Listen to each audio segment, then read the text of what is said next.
आप सभी लोगों ने यह तो सुना ही होगा कि आत्माएं अपना अधूरा काम पूरा करवाने के लिए लोगों को, शरीर को वश में कर लेती है और अपना अधूरा काम पूरा करवा लेती है।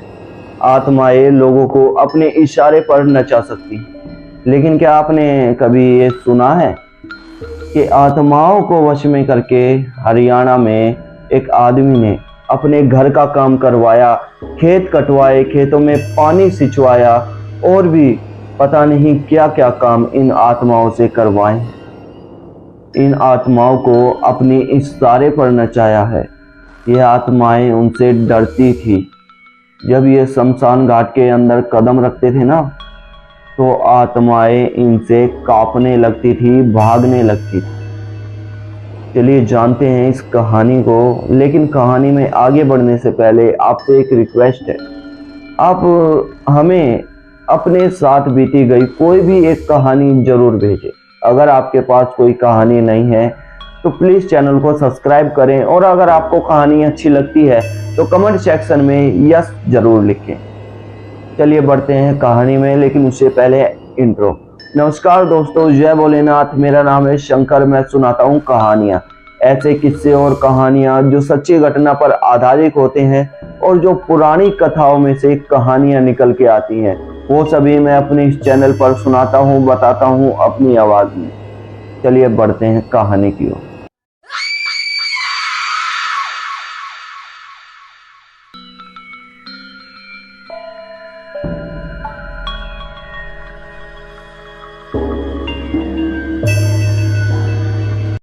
हरियाणा में एक जगह है, रोहतक से आगे बेरी और बेरी से आगे डीगल नाम का एक गांव है, जहां पर सुरेंद्र नाम का एक आदमी रहा करता था।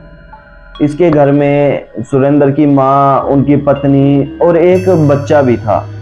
सुरेंद्र अपने परिवार का इकलौता लड़का था, जिसे परिवार ने काफी ज्ञान दिया था।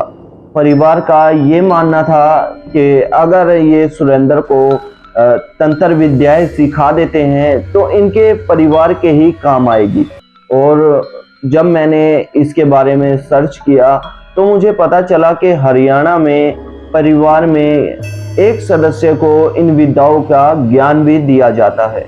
इन विद्याओं का ज्ञान लेने के लिए वो काफी सालों तक तपस्या करते हैं, सेवा करते हैं, जिसके बाद उन्हें इतना ज्ञान प्राप्त हो जाता है कि वो देवों को अपने शीश पर बुला सकते हैं और देवों को से अपने घर की या किसी और के घर की समस्या को भी हल कर सकते हैं। इतना ज्ञान प्राप्त होने के बाद इनको और सिद्धियां प्राप्त करने के लिए देवताओं की और ज़्यादा सेवा करनी पड़ती है, जब जाकर इन्हें सिद्धियां प्राप्त हो जाती है। जी हाँ दोस्तों, ये मैंने सर्च किया है और मैंने जब कॉल पे बात की, जिसने मुझे एक कहानी सुनाई, आगे पता चलेगा। आप कहानी को एंड तक जरूर देखिएगा।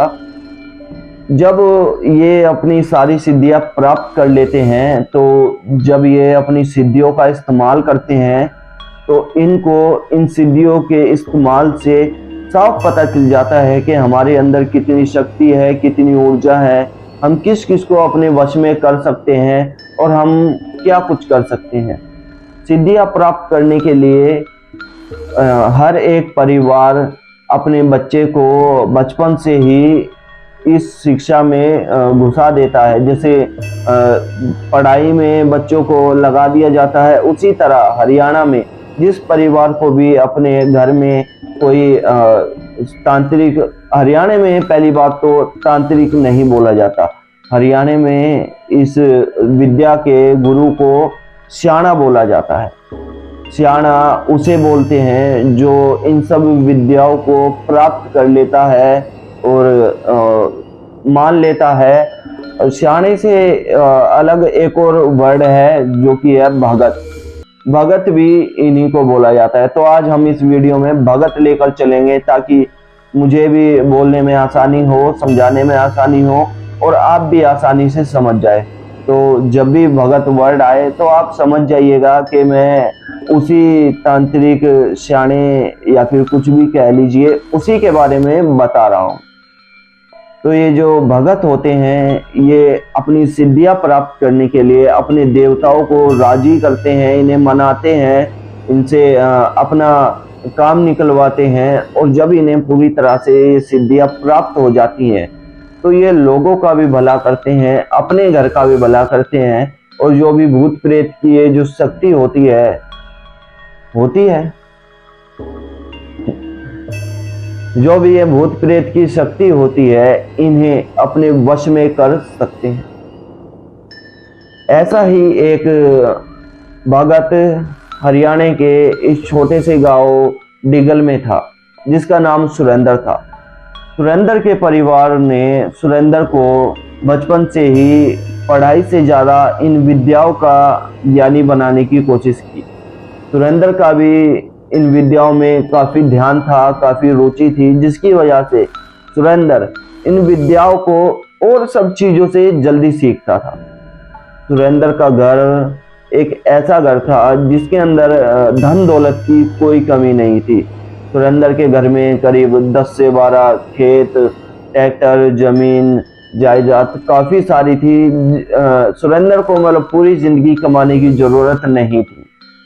सुरेंद्र सिर्फ और सिर्फ इस विद्या का गुरु बनना चाहता था, यानी कि इस विद्या में सुरेंद्र अपना परिचय सबसे ऊपर करना चाहता था। इस विद्या को सीखने के बाद एक इंद्रजाल भी सीखना पड़ता है। जो इंद्रजाल सीख लेता है वो ज्ञानियों का भी ज्ञानी बन जाता है।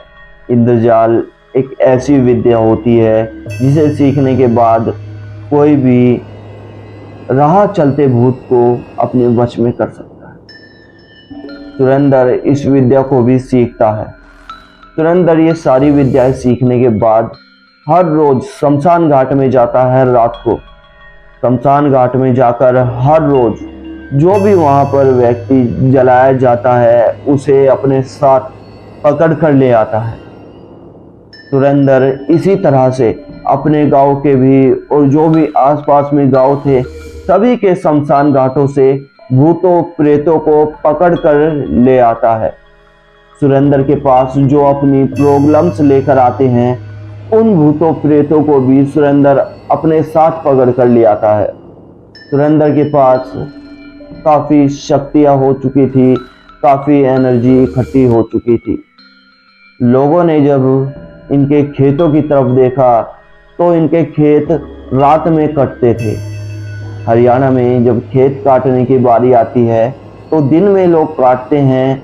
सुबह करीब 4 बजे से खेत काटना शुरू करते हैं और शाम के 6-7 बजे तक खेत काटकर अपने घर चले जाते हैं। लेकिन सुरेंद्र के खेतों में दिन में काम नहीं होता था। रात को सुरेंद्र के खेत कटते थे और जब सुबह लोग आकर देखते थे तो सुरेंद्र के 3-3, 4-4 खेत खत्म हो जाया करते थे। कटने के बाद सुरेंद्र औरों के खेतों का भी ठेका लेकर उनको काट दिया करता था। जब लोगों ने इस बात का पता लगाया तो लोगों को यह जानकारी मिली कि सुरेंद्र भूतों से काम करवाता है। सुरेंद्र भूतों से खेत कटवाया करता था, अपने घर के काम करवाया करता था, कुएं खुदवाया करता था, पानी सिंचवाया करता था। ये सब गांव वालों ने अपनी आंखों से देखा है। गांव वालों को ये भरोसा हो चुका था कि सुरेंद्र भूतों से काम करवाता है। लेकिन एक बात और आपको बता दूं, जो इन सिद्धियों को प्राप्त कर लेता है ना, और जो इन सिद्धियों को उल्टी चीज़ों में चलाता है, गलत चीज़ों में चलाता है, उसके साथ ये सिद्धियाँ उनका देव, जिस देव की सेवा कर कर उसे ये सिद्धियाँ प्राप्त हुई है वही इस पर उल्टा पड़ जाता है। सुरेंद्र के साथ भी ऐसा ही कुछ हुआ। सुरेंद्र को गांव वालों ने मिलकर गांव से निकाल दिया। पूरे गांव ने मिलकर सुरेंद्र को उस गांव से ही बेदखल कर दिया, गांव से निकाला कर दिया। सुरेंद्र के परिवार को किसी ने कुछ नहीं किया, लेकिन क्योंकि गलती केवल सुरेंद्र की ही थी, ना कि उसके परिवार की। सुरेंद्र गांव छोड़ देने के बाद भी गांव में ऐसी वारदातें करने लगा, ऐसी हरकतें करने लगा जो कि गांव वालों को पसंद नहीं थी। रात को सुरेंद्र दूसरे गांव के शमशान घाट से ईंटें उठाकर अपने गांव की तरफ फेंकता था और जिस घर के परिवार के सदस्य का नाम लेकर वो ईंट फेंकता था, उसी घर में वो ईंट आकर गिरती थी। हाँ, उस शमशान घाट से फेंकी गई ईंट दूसरे गांव में जाकर उसी घर में गिरती थी जिस घर के आदमी का वो नाम लेकर फेंका करता था। ये बात वो घर भी जानता था और पूरा गांव भी जानता था कि ये सिर्फ सुरेंद्र ही कर सकता है। सुरेंद्र को रोकने के लिए पूरे गांव वालों ने दूसरे गांव से एक ऐसे ही इंद्रजाल पड़े हुए भगत को बुलाया। उस भगत ने गांव में एक बैठक बिठाई और अपनी तंत्र विद्याओं से जो भी उसे आता था भगत को, उससे सुरेंद्र की ये जो विद्याएं थी इसे काटने की कोशिश की। लेकिन सुरेंद्र के पास भी कम ज्ञान नहीं था। सुरेंद्र को एहसास हो गया कि कोई उसकी शक्ति में, कोई उसकी विद्याओं में दखल अंदाजी कर रहा है। सुरेंद्र ने भी वहां से उल्टा जवाब दिया और जो भगत वहां पर सुरेंद्र का ये रोग काटने के लिए आया था, उसकी नीचे से जीभ कट गई। जो भगत सुरेंद्र को रोकने के लिए आया था, उसकी जीभ नीचे से, जो तातवा होता है ना, जीभ के नीचे लेयर होती है, वो कट गई और खून की सीधी धारी मुंह से बाहर आने लगी। भगत जमीन पर बैठकर मंत्र पढ़कर उस धारा को बंद कर सुरेंद्र की तरफ अपने जो भी उसको ज्ञान था, जो भी मंत्र थे, वो करता है और सुरेंद्र वहीं पे अपना दम तोड़ देता है। यह बात मुझे गांव के सरपंच के बेटे ने बताई है। ये बात जब वो बता रहा था तो वो इतना कॉन्फिडेंस में था, इस तरह से बता रहा था कि उसकी बात ऐसी थी कि कोई भी उसकी बात सुनकर उस पर भरोसा कर ले। इस बात पे मुझे तो पूरा भरोसा है क्योंकि मैंने इस बात के बारे में सर्च किया है। मुझे हरियाणा के बारे में ये सच्चाई पता चली है कि वहाँ पर ऐसे ऐसे भगत भी बनते हैं जो इतने ज्ञानी होते हैं, यहाँ से बैठे हुए दूसरे देशों में भी कुछ ना कुछ कर सकते हैं। आज की वीडियो में दोस्तों इतना ही। अगर आप भी हरियाणा से हैं तो आपको पता ही होगा, आप जानते ही होंगे कि क्या कुछ हो सकता है। नमस्कार, आज की वीडियो में इतना ही। जय भोलेनाथ। अगर वीडियो आपको अच्छी लगी हो तो हमें कमेंट सेक्शन में यस लिखकर जरूर बताएं। साथ ही चैनल को सब्सक्राइब करें, बेल आइकन को प्रेस करें। चैनल सब्सक्राइब जरूर करें यार, जभी तो मोटिवेशन मिलेगा हमें और वीडियोस बनाने का। धन्यवाद वीडियो एंड तक देखने के लिए।